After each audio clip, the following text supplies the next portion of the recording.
Vamos mergulhar aqui numa conexão fascinante.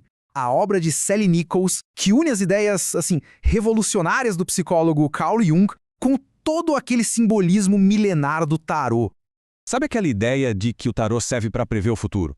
E se a gente virasse isso de ponta cabeça?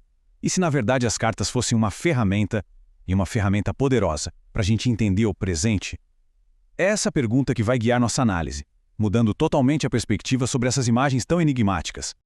Então olha só, para Sally Nichols, os 22 arcanos maiores funcionam como um verdadeiro mapa da jornada. Mas calma, não é uma jornada para um lugar físico não, é uma viagem para dentro, uma jornada em direção à autorrealização, à totalidade do ser. E a gente vai usar esse mapa, baseado no baralho de Marsella, como nosso guia. E aqui a gente começa com um mapa da alma, porque essa jornada, como vamos ver, é, no fundo, uma jornada psicológica, com raízes bem profundas nas teorias do Carl Jung. Para entender esse mapa, a gente precisa de um conceito fundamental de Jung, o arquétipo. O que é isso? Bom, pensa assim. São como padrões, imagens universais, quase instintivas, que todo mundo herda através do que o Jung chamou de inconsciente coletivo. São aqueles símbolos que ressoam na gente num nível muito profundo, mesmo que a gente nem perceba. E aqui a gente vê esses arquétipos em ação. De um lado tem o louco, ele é o viajante arquetípico, pura potência, sem um caminho definido. Do outro, a carruagem, que já encarna o herói conquistador, sabe? Focado no seu destino, no controle da sua jornada. São duas energias bem diferentes. Tá, mas como é que esse mapa se organiza? A jornada toda se divide em 3 estágios, 3 reinos bem distintos. E claro, cada um com seus próprios desafios e aprendizados. A estrutura é bem visual. A primeira fileira é o chamado Reino dos Deuses. A do meio, o Reino do Equilíbrio. E a de baixo, o Reino da Iluminação. Cada uma delas representa uma fase super importante do nosso desenvolvimento psicológico e até espiritual. Certo, então vamos mergulhar nisso. A gente começa a caminhada no primeiro reino. É aqui que o herói dessa jornada vai encontrar as forças centrais, aquelas que moldam o mundo e a nossa forma de ver as coisas. Olhando para o mapa, a primeira fileira é o tal Reino dos Deuses. Aqui a gente encontra figuras como o mago, a imperatriz, que é a grande mãe, e o imperador, o pai da civilização. Basicamente são as figuras primordiais que a gente encontra na vida. Pais, mentores, as forças que nos formam lá no comecinho. E a importância de encarar essas figuras está muito bem capturada nessa citação da Sally Nichols.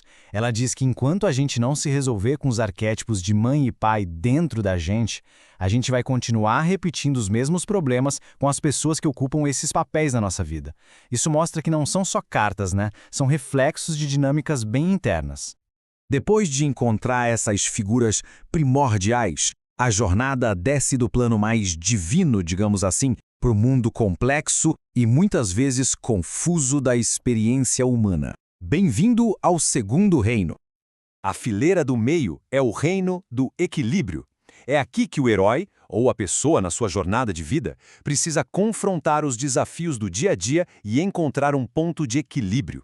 Sabe aquelas ideias abstratas do primeiro reino? Agora elas precisam ser testadas na prática, na realidade.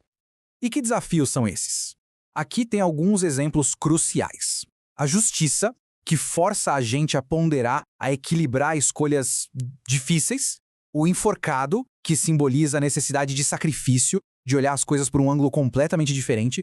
E a morte, que é o confronto com o arquétipo da transformação, aquela que é inevitável. E uma vez superados esses desafios, a gente entra na etapa final, a jornada para as partes mais profundas do ser em busca da iluminação. É o caminho para a totalidade. A fileira inferior, o Reino da Iluminação, representa o confronto final. É aqui que a gente encara a nossa própria escuridão, nosso eu sombra, para conseguir alcançar uma verdadeira autorrealização. É, sem dúvida, a parte mais intensa da jornada. Olha que interessante, aqui a gente vê uma pequena narrativa dentro desse reino final. Começa com o diabo, que representa o confronto com a sombra, com os demônios pessoais. Depois vem a torre, que é aquela ruptura chocante do ego, mas que abre caminho para o renascimento. E aí, depois da crise, surge a estrela, como um raio de esperança e renovação. E no fim de tudo, a jornada culmina com a carta O Mundo. Ela representa a integração de todas as forças opostas que a gente encontrou pelo caminho. É um estado de totalidade, de unidade, de harmonia com o universo e, o mais importante, consigo mesmo. É o fechamento do ciclo. Então, o ponto crucial é este. A jornada inteira, do louco até o mundo, ilustra o que o Jung chamou de processo de individuação, que nada mais é do que o processo de se tornar um indivíduo completo, integrado, unificando o consciente e o inconsciente para alcançar a totalidade do ser.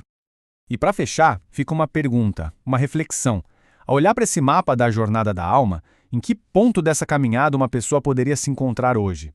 A jornada é universal, mas o caminho? O caminho é único para cada um.